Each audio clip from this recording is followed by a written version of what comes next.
ഞങ്ങളുടെ പ്രതിനിധി CV അനുമോദുമായാണ് KT Jaleel സംസാരിച്ചത്. ഇപ്പോൾ വിവരങ്ങളുമായി CV അനുമോദ് ചേരുകയാണ്. അനുമോദ്, നിലവിലെ രാഷ്ട്രീയ സാഹചര്യങ്ങളുമായി ബന്ധപ്പെട്ടുള്ള നിരവധി വിഷയങ്ങളിൽ മനസ്സ് തുറന്നു തന്നെ KT ജലീൽ സംസാരിക്കുന്നുണ്ട്.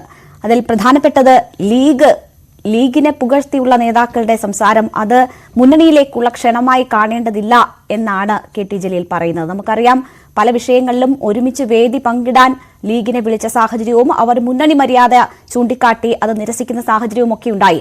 പൂർണ്ണമായും തള്ളുകയാണോ മുന്നണിയിലേക്ക് ഉള്ള ലീഗിന്റെ വരവുണ്ടാകുമോ എന്ന ചോദ്യത്തെ, സംശയത്തെ പൂർണ്ണമായും തള്ളുകയാണോ KT ജലീൽ?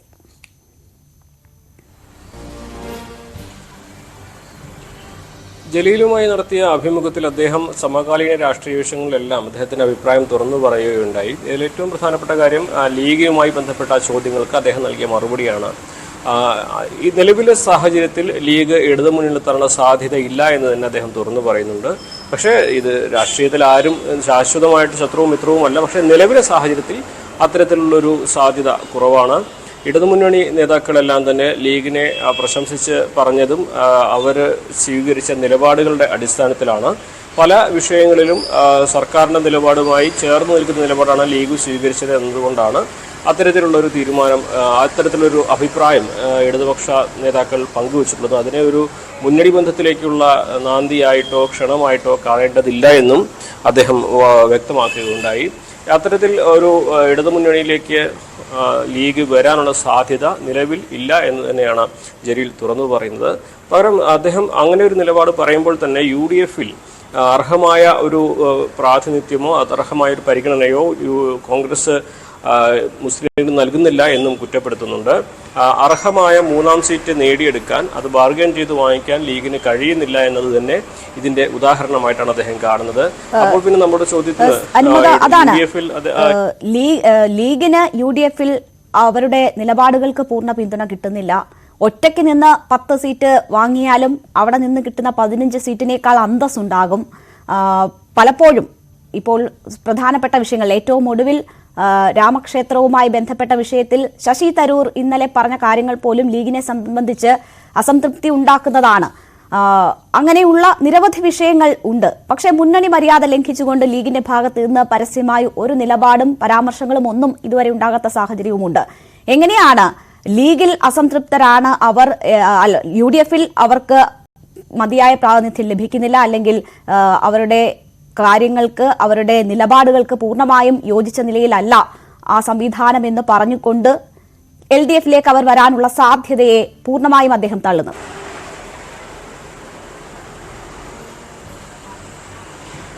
അതാണ് ഇതിലെ അദ്ദേഹം പറഞ്ഞതിൽ ഒരു വൈരുദ്ധ്യമായിട്ടുള്ളത്. UDF-ൽ ലീഗിന് യാതൊരു പ്രാധാന്യവും കിട്ടുന്നില്ല, പരിഗണനയും കിട്ടുന്നില്ല, വേണ്ട രീതിയിലുള്ളൊരു പ്രസക്തി അത് മനസ്സിലാക്കിക്കൊണ്ടുള്ളൊരു നിലപാട് കോൺഗ്രസ് സ്വീകരിക്കുന്നില്ല. എങ്കിൽ പിന്നെ UDF വിടുക, UDF വിട്ടാൽ പിന്നെ LDF ആണ്. പക്ഷേ LDF-ലേക്ക് അവരങ്ങനെ വരാനുള്ള സാധ്യതയില്ല. പകരം ജലീൽ മുന്നോട്ട് വയ്ക്കുന്ന അധികാരമില്ലാതെ അവർക്ക് തുടരാനാവില്ല എന്നും പറയുന്നു. കോൺഗ്രസിന്റെ സഹായത്തോടെ അതെ LDF-ലേക്ക് ലീഗ് വരില്ല എന്ന് പറയുന്നു. UDF-ൽ അവർക്ക് നിൽക്കാൻ പറ്റുന്ന സാഹചര്യമല്ലാന്ന് ജലീൽ പറഞ്ഞു. പകരം ജലീൽ മുന്നോട്ട് വയ്ക്കുന്ന, അല്ലെങ്കിൽ ജലീലിന്റെ അഭിപ്രായം, ലീഗ് ഒറ്റയ്ക്ക് നിൽക്കട്ടെ എന്നുള്ളതാണ്. അതായത് ലീഗ് ഒറ്റയ്ക്ക് നിന്ന് കിട്ടുന്ന 10 സീറ്റ് കോൺഗ്രസിനൊപ്പം നിന്ന് കിട്ടുന്ന 15 സീറ്റിനേക്കാൾ മാറ്റുള്ളതാകും. അത്തരത്തിലൊരു സ്വാധീന ശക്തിയാണ് ലീഗിന് നിലനിൽക്കാൻ കഴിയുമെന്ന് ലീഗിന്റെ ശക്തി മനസ്സിലാക്കിക്കൊണ്ട് തന്നെ അദ്ദേഹം പറയുന്നുണ്ട്. മാത്രമല്ല, മലപ്പുറത്തിന്റെ രാഷ്ട്രീയം കൃത്യമായിട്ട് അറിയുന്ന ഒരു വ്യക്തി കൂടിയാണ് ജലീൽ.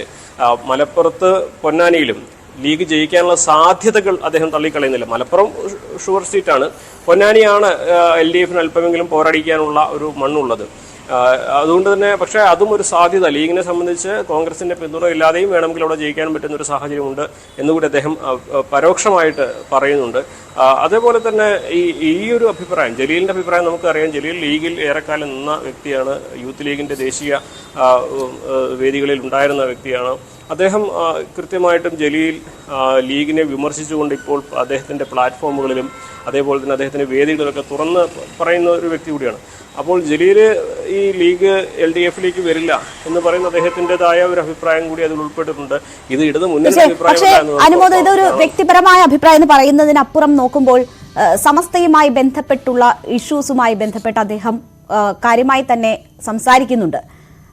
സമസ്തയിലെ ഇപ്പോഴത്തെ നിലപാട് ഇടതുമുന്നണിക്ക് അനുകൂലമാകും എന്ന ഒരു പരാമർശം പോലും അദ്ദേഹത്തിന്റെ ഭാഗത്തു നിന്നും ഉണ്ടാകുന്നു. യഥാർത്ഥത്തിൽ ഇടതുമുന്നണി ലക്ഷ്യമിടുന്നതും അതൊക്കെ തന്നെയാണ്. ന്യൂനപക്ഷങ്ങൾക്കിടയിൽ ഒരു സ്ഥാനം ഉണ്ടാക്കിയെടുക്കുക, ലീഗിൽ ഭിന്നിപ്പുണ്ടാക്കിയെടുക്കുക, അവിടെ അസംതൃപ്തരായി നിൽക്കുന്നവരെ ഒപ്പം കൂട്ടുക തുടങ്ങിയ ലക്ഷ്യങ്ങളാണ് മുന്നണിക്കുള്ളത്. അപ്പോൾ ജലീലിന്റെ വ്യക്തിപരമായ നിലപാട് അല്ലെങ്കിൽ വ്യക്തിപരമായ അഭിപ്രായ പ്രകടനം മാത്രമായി നമ്മൾ ഇതിനെ കാണണോ? ഒരു വിശാല അർത്ഥത്തിൽ നോക്കിയാൽ മുന്നണി എന്താണോ ഉദ്ദേശിക്കുന്നത് അത് തന്നെയല്ലേ ജലീൽ പറയുന്നത്?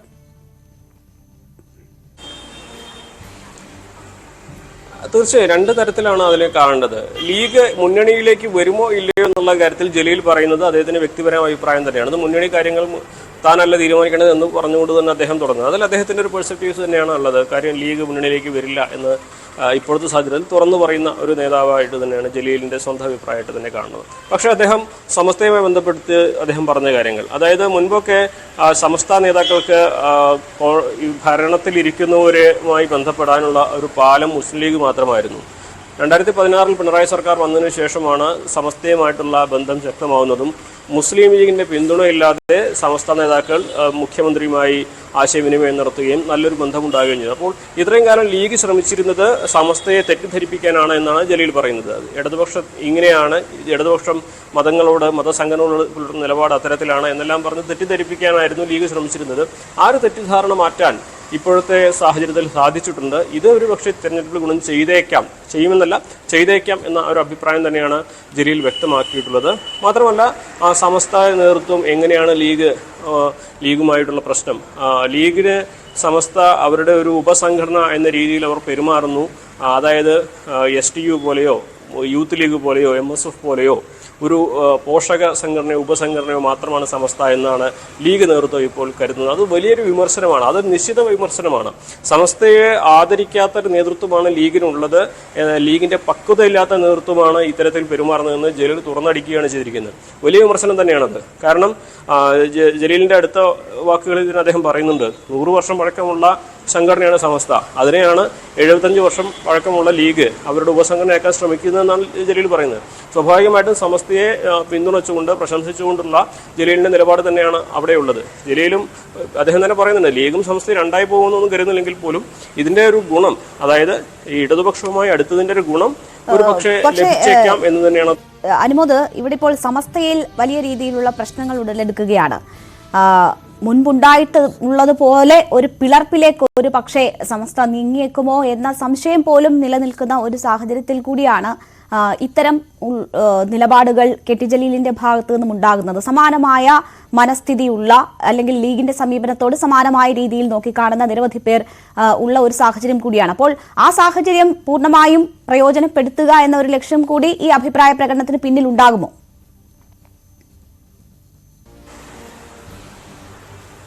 തീർച്ചയായും അങ്ങനെ തന്നെ വേണം കരുതാൻ. നമുക്കറിയാം, സമസ്ത ലീഗുമായിട്ടുള്ള തർക്കം അതിരൂക്ഷമായ ഒരു സാഹചര്യമാണിത്. പ്രത്യേകിച്ച് സാദിഖലി ശിഹാബ് ലീഗിന്റെ തലപ്പത്തെത്തിയതിനു ശേഷം സംസ്ഥാന നേതൃത്വവുമായിട്ട് പല വിഷയങ്ങളും രണ്ടഭിപ്രായമാണ് പ്രകടിപ്പിച്ചിട്ടുള്ളത്. അത് പരസ്യമായിട്ട് പല വേദികളിലും തുറന്നു പറയുന്ന ഒരു സാഹചര്യം ഉണ്ടായിട്ടുണ്ട്. ബഹുമാനപ്പെട്ട ജിഫ്രി തങ്ങൾ തന്നെ പല വേദികളിലും ലീഗിന്റെ എതിരെയുള്ള അദ്ദേഹത്തിന്റെ വിമർശനം തുറന്നടിച്ചിട്ടുണ്ട്. അങ്ങനെ ഈ പ്രശ്നങ്ങളൊക്കെ പുറമേക്ക് ഞങ്ങളെല്ലാം പരിഹരിച്ചു എന്ന് പറയുമ്പോഴും ആന്തരികമായിട്ടുള്ള പോരാട്ടങ്ങൾ തുടർന്നുകൊണ്ടിരിക്കുന്ന ഒരു സാഹചര്യമാണുള്ളത്. ഏറ്റവും ഒടുവിലായിട്ട് മൊയ്നലി ശിഹാബ് തങ്ങളുടെ അഭിപ്രായ പ്രകടനങ്ങൾക്ക് പിന്നിൽ പോലും സമസ്തയുമായിട്ടുള്ള നല്ലൊരു ബന്ധമാണ് ഉള്ളത് എന്നാണ് അറിയാൻ കഴിയുന്നത്. അത്തരത്തിൽ മൊയ്നലി ശിഹാബ് തങ്ങൾ ലീഗ് നേതാക്കളെ പരോക്ഷമായിട്ട് വിമർശിക്കുന്നതും ഈ സമസ്തയിലെ ഒരു വിഭാഗത്തിൻ്റെ പിന്തുണ അദ്ദേഹത്തിനുണ്ട് എന്നുള്ളതുമാണ്. കാരണം സമസ്തയെ സംബന്ധിച്ച് പാണക്കാട് കുടുംബത്തിലെ ഒരാൾ അവരുടെ കൂടെ ഉണ്ടാകേണ്ടത്, അവരുടെ തലപ്പത്തുണ്ടാകേണ്ടത് അവരെ സംബന്ധിച്ച് ഒരു ആവശ്യമാണ്. അത് അത്യന്താപേക്ഷിതമായിട്ടുള്ളൊരു കാര്യമാണ്.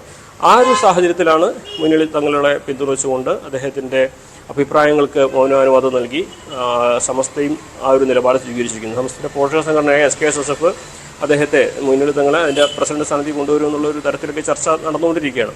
അപ്പോൾ അത്തരത്തിൽ സമസ്തയും ലീഗുമായിട്ട് രണ്ട് തരത്തിലുള്ള അഭിപ്രായമുണ്ട് എന്ന് വ്യക്തമാക്കുമ്പോൾ തന്നെ സമസ്തയെ ലീഗ് വേണ്ടത്ര ബഹുമാനിക്കുന്നില്ല, ആദരിക്കുന്നില്ല എന്ന് ജലീൽ തുറന്നു പറയുമ്പോൾ സ്വാഭാവികമായിട്ടും ജലീൽ ഉദ്ദേശിക്കുന്നതും സമസ്തയിൽ നിന്നും കൂടുതൽ പിന്തുണ അല്ലെങ്കിൽ സമസ്തയുടെ ഭാഗത്തു നിന്ന് കുറച്ചുകൂടി ഒരു അടുപ്പം അത് രാഷ്ട്രീയമായിട്ടും അല്ലാതെയും ലഭിക്കും എന്ന ഒരു കണക്കുകൂട്ടൽ തന്നെയാണ് ലീഗിനെ മുന്നണിയിലേക്ക് ക്ഷണിക്കുകയല്ല ചെയ്തിട്ടുള്ളത്. സമാനമായ വിഷയത്തിൽ സമാനമായ നിലപാട് പറയുമ്പോൾ അതിനെ പ്രശംസിക്കുകയാണ് ചെയ്തിട്ടുള്ളത് എന്ന് പറയുമ്പോൾ പോലും പ്രസക്തമാകുന്നത് ഇപ്പോൾ CV അനുമോദ് സൂചിപ്പിച്ച കാര്യമാണ്. സമസ്തയിലെ ഒരു വിഭാഗത്തിനെ ചേർത്ത് നിർത്താനുള്ള ശ്രമങ്ങൾ, ആ തരത്തിലുള്ള അഭിപ്രായ പ്രകടനം കൂടി KT ജലീലിന്റെ ഭാഗത്തു നിന്നും ഉണ്ടാകുന്നുണ്ട്. നമ്മൾ ഇത് KT ജലീലിന്റെ അഭിമുഖത്തിൽ പറഞ്ഞ മറ്റ് വിഷയങ്ങളിലേക്ക് തന്നെ തിരിച്ചെത്തും. ഇന്ത്യ മുന്നണിയുമായി ബന്ധപ്പെട്ട വിഷയം, ലോക്സഭാ തെരഞ്ഞെടുപ്പ്, BJP-യെ മത്സരിക്കാൻ കൊള്ളാവുന്ന ആരുമില്ല എന്ന തരത്തിലുള്ള പരാമർശം, ഒരു നേട്ടവും രാമക്ഷേത്ര വിഷയം കേരളത്തിൽ ഉണ്ടാക്കാൻ പോകുന്നില്ല തുടങ്ങിയ വിഷയങ്ങളിലേക്ക് തന്നെ